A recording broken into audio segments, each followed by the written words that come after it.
ज्यादा इंटरेस्टिंग है कि ये आपकी फेवरेट सीरीज की लिस्ट में पक्का जाएगी। बस इसके लिए इस वीडियो को बिल्कुल एंड तक देखना। तो कहानी की शुरुआत में हमें तियानमेन नाम की जगह को दिखाया जाता है जो कि सभी हेवन से कनेक्ट है। वैसे अब तभी वहाँ युनफी नाम का एक लड़का आता है। वो अभी किसी को ढूंढ रहा था, लेकिन इसी दौरान उस पर कोई हमला कर देता है। यहाँ जिसने हमला किया था उसका नाम जियाओ है और वो असल में एक सुप्रीम गॉड है। वैसे अब युनफी उसके अटैक से बहुत मुश्किल से बचा था। हालांकि वो कहता है कि ब्रदर मुझे देखो, मैं युनफी हूँ। जिसके बाद जियाओ रुक जाता है। वो कहता है कि तुम यहाँ क्या कर रही हो, जिस पर युनफी बोलता है कि मैं तुम्हें इस तरह से मरने थोड़ी दे सकता था, मैं तुम्हारी मदद के लिए आया हूँ। वैसे अभी हमें कारण नहीं बताया जाता। जियाओ भी बस इतना कहता है कि तुम्हें डरने की जरूरत नहीं, ये तो बस मेरा टेस्ट ही है। साथ ही वो बोलता है कि अगर तुम सच में मेरी मदद करना चाहते हो तो मेरे साथ चल सकते हो, हमें रिस्क लेना ही होगा। या तो तुम जीतो या तो हम जीतेंगे या हार जाएंगे, इसके अलावा हमारे पास कोई ऑप्शन नहीं है। अब इतना कहकर हंसते हुए वो वहाँ से आगे बढ़ चुका था। जो देख युनफी कहता है कि ये सच में पागल है, लेकिन बाद में वो भी उसके पीछे चला जाता है।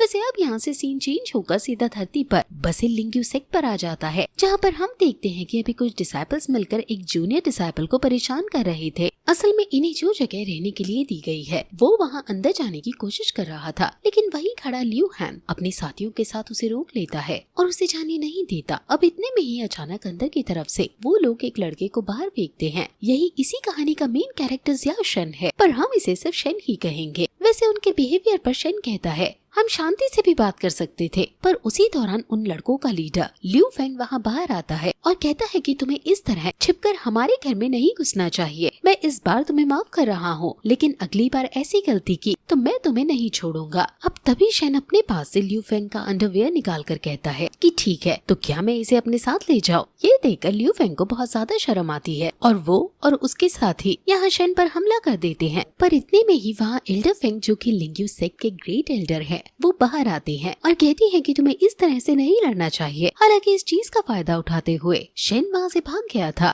और लियू फेंग और उसके साथी शेन का पीछा कर रहे थे। पर अब इसके बाद हम वापस यहाँ हेवन में मतलब तियानमेन के बाहर आते हैं, जहाँ हम देखते हैं कि अभी जियाओ और युनफी दोनों ही शेन को देख रहे थे। वैसे हेवन से किसी को भी देखा जा सकता है। अब तभी जियाओ अपनी बार से वहाँ अलग अलग पोर्टल क्रिएट करने लगता है। ये वॉइड पोर्टल्स थे जो कि अलग अलग स्पेस से कनेक्ट है। यहाँ हमें पता चलता है कि जियाओ को कुछ समय पहले ये बात पता चली थी कि आज उसके ऊपर बहुत बड़ा डिजास्टर आने वाला है। हालांकि इस चीज से डरने के बजाय वो उस डिजास्टर को फेस करना चाहता है, लेकिन उसे नहीं पता कि वो डिजास्टर उसके ऊपर किस स्पेस मतलब किस रियलम से आएगा। अब तभी युनफी पूछता है कि ब्रदर मैं तुम्हें हेल्प कैसे कर सकता हूँ, जिस पर जियाओ कहता है कि तुम वहाँ बाहर रुककर नजर रखो। मुझे पूरा यकीन है कि एम्परर्स डॉटर को भी ये खबर मिल चुकी होगी और अपनी साथी के साथ इस चीज का फायदा उठाने के लिए जरूर आएगी। वैसे एम्परर की बेटी और उसका साथी भी असल में सुप्रीम गॉड है। जियाओ कहता है कि जब तक मैं खुद उस डिजास्टर का पता लगाने की कोशिश करूंगा।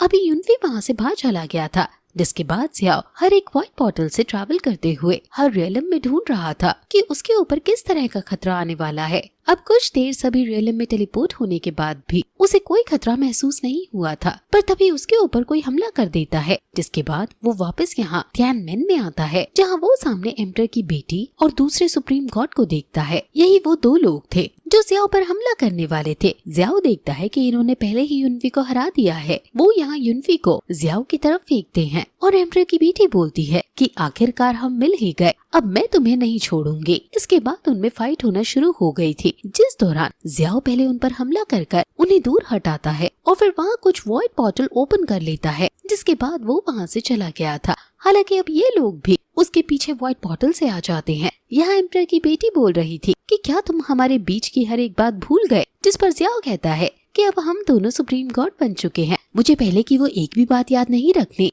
इसके बाद वो वहाँ बहुत सारे वॉइड पोर्टल ओपन करता है। अब तभी एम्परर की बेटी उसे एक पोर्टल में देख लेती है और फिर दोनों ही जियाओ के पीछे आ जाते हैं। अभी जियाओ बहुत ही तेजी से ट्रैवल करते हुए उनसे फाइट कर रहा था। उस दूसरे सुप्रीम गॉड को वो ऐसी रियलम में फंसाता है जहाँ बहुत सारे मॉन्स्टर्स ईटिंग प्लांट्स थे और जब वो सुप्रीम गॉड वहाँ से निकलने की कोशिश कर रहा था तभी जियाओ उस पर हमला कर वहाँ उससे पीछे निकल जाता है और दूसरी रियलम में आता है। ये डेजर्ट रियलम थी और यहाँ अभी एम्परर की बेटी तूफान में आगे बढ़ रही थी। तभी जियाओ उस पर भी हमला करता है, जिस दौरान एम्परर की बेटी भी अपने डैगर का इस्तेमाल करती है, पर जियाओ ने फिर से टेलीपोर्ट करते हुए खुद को बचा लिया था और साथ ही वो डैगर को टेलीपोर्ट करते हुए यहाँ एम्परर की बेटी की तरफ भेज देता है। और इसके बाद अब वो तीनों ही तीसरी रियलम में आ चुके थे। यहाँ एम्परर की बेटी जियाओ से कह रही थी कि मुझे यकीन नहीं होता कि तुम सब चीजें भूलकर मुझ पर हमला कर रहे हो। क्या तुम्हारे अंदर अब बिल्कुल भी फीलिंग्स नहीं है? इस पर जियाओ कहता है कि उन ह्यूमंस वाली फीलिंग्स को छोड़कर ही मैं आज गॉड बना हूँ। जिस जियाओ को तुम जानती थी वो बहुत पहले मारा जा चुका है। ये सुनकर एम्परर की बेटी कहती है कि ठीक है तो फिर अब इस पर जियाओ को भी मारना होगा। जिसके बाद वो दोनों ही सुप्रीम गॉड जियाओ पर हमला करना शुरू कर देते हैं। इस बीच जियाओ फिर से उनके हमलों से बचने के लिए वॉइड पोर्टल का इस्तेमाल कर रहा था। साथ ही वो फिर से छुपकर उन पर हमला करता है। अब इसी दौरान सीन चेंज होता है और हम वहाँ शेन को देखते हैं। वो अभी भी लियू फेंग और उसके साथियों से बचकर भाग रहा था। इस दौरान वो एक फॉरबिडन एरिया में पहुँच जाता है जहाँ इन डिसाइपल्स को जाना मना है क्योंकि वहाँ बहुत सारे मॉन्स्टर्स और ह्यूमन ईटिंग प्लांट्स हैं। लेकिन अब शेन आगे बढ़कर एक पत्थर के पीछे छुप गया था, पर यहाँ से लियू फेंग चिल्लाता है कि देखो वहाँ मत जाओ, वो जगह बहुत खतरनाक है। लेकिन शेन उसकी बात मानने के बजाय उसे चिढ़ाने लगता है और कहता है कि क्या अब तुम्हें अपना अंडरवेयर नहीं चाहिए? जो देख लियू फेंग यहाँ उनके पास आने वाला था, लेकिन उसके साथियों से रोक लेते हैं। अब लियू फेंग कहता है कि हम क्यों डर रहे हैं, मगर इतने में ही उसके दो साथी भाग चुके थे। जो देख लियू फेंग भी लियू हान के साथ वहाँ से भाग जाता है। अब शेन उन्हें देखकर हंस रहा था, पर जैसे ही वो पीछे पलटता है तो वहाँ एक फ्रॉग उस पर हमला कर देता है। लेकिन वो बिल्कुल नहीं डरता। वो कहता है कि मैं जानता हूँ कि तुम जियांग हो। अब जियांग फ्रॉग को हटाती है। असल में जियांग शेन की बहुत अच्छी दोस्त है। अब शेन उससे कहता है कि तुम्हें पता है मैं लिंग्यू सेक के 5 ग्रेट डिसाइपल्स में से एक हूँ। तुम्हें क्या लगता है कि मैं इस तरह की मामूली ट्रिक्स में फंस जाऊंगा? इस पर जियांग कहती है कि मैं बस तुम्हारी हेल्प करने के लिए आई थी। अब तभी पानी से एक चीज निकलकर यहाँ जियांग को पकड़ने की कोशिश करती है, लेकिन शेन उसे बचा लेता है और वो चीज उस फ्रॉग को लेकर चली जाती है। अभी शेन कह रहा था कि तुम्हें यहाँ नहीं आना चाहिए था, तुम्हें पता नहीं है कि ये जगह कितनी खतरनाक है। लेकिन तभी जियांग अपने पास से एक वाइन की बोतल निकालती है।